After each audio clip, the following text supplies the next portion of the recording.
Well, number 25, Iowa State women's volleyball apparently lost last night to Kansas State, and that was even at home. 3-1. I'll go over the scores. Iowa State won the first set 25-17, but the next three sets, Kansas State won 25-13, 25-22, 28-26. I'm going to go into why did that happen. Iowa State for the match only had 46 kills on 158 attempts with 26 errors, with 48 assists and 1 assist error.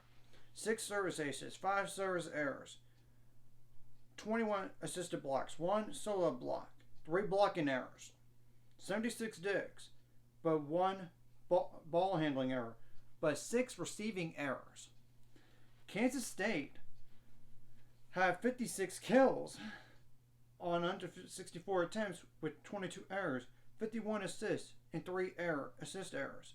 6 service aces, 9 service errors, 18 assisted blocks, which is basically 19 blocks. Basically, 72 digs, 0 ball handling errors, but 6 receiving errors.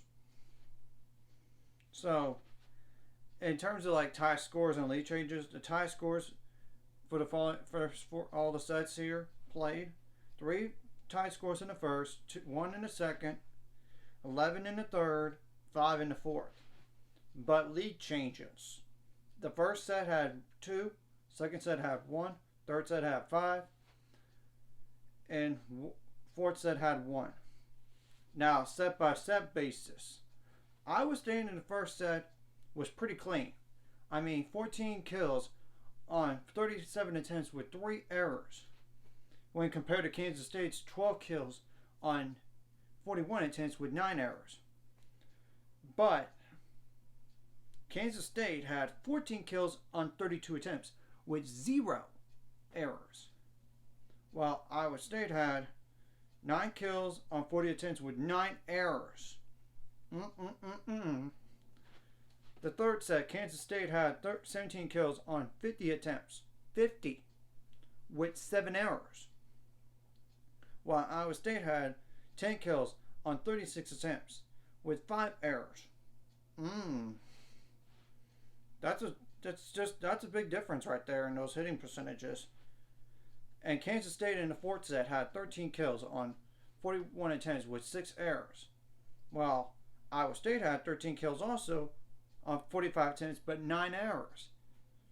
The hitting percentage, the percentage for kill with the attempts with the errors was higher from the second set on.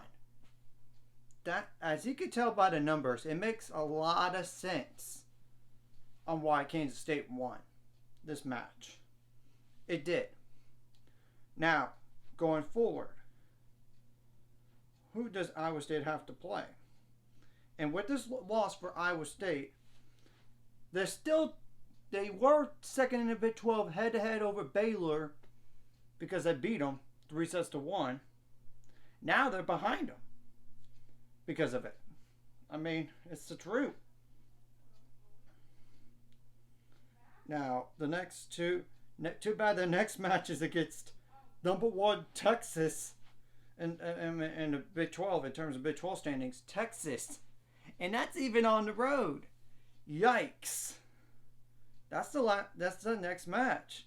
But they did defeat Texas 3-2 last time, though. I think Texas is going to probably want some revenge after what happened.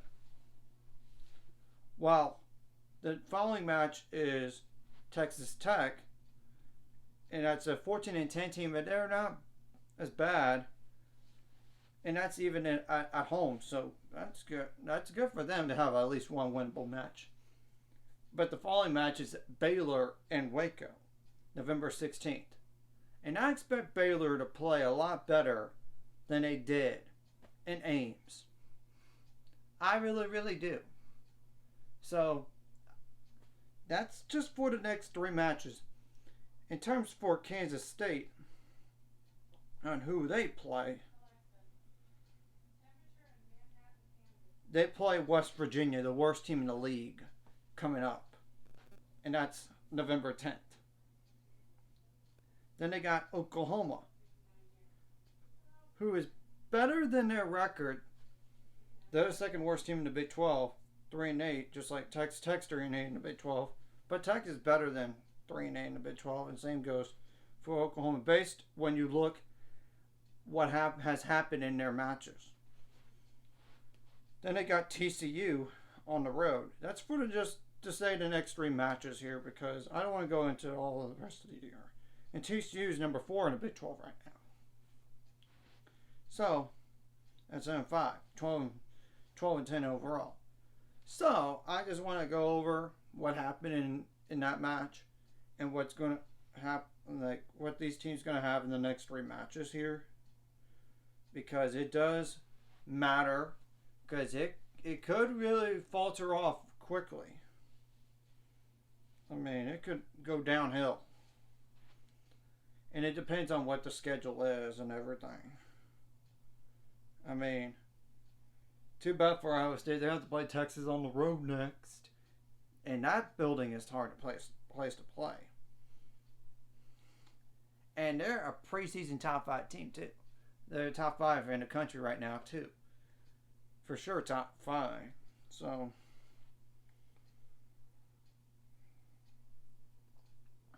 anyway. And you know it's also hard to beat a same team that you just beat at home on the road. No matter the sport. I mean, and I expect Iowa State now to fall from the rankings with this loss to Kansas State. Anyways, I just want to go over this. And it's also not only huge for in terms of national scale, but Big 12 race scale too, because, you know, Baylor's now, they won today against Kansas 3-9.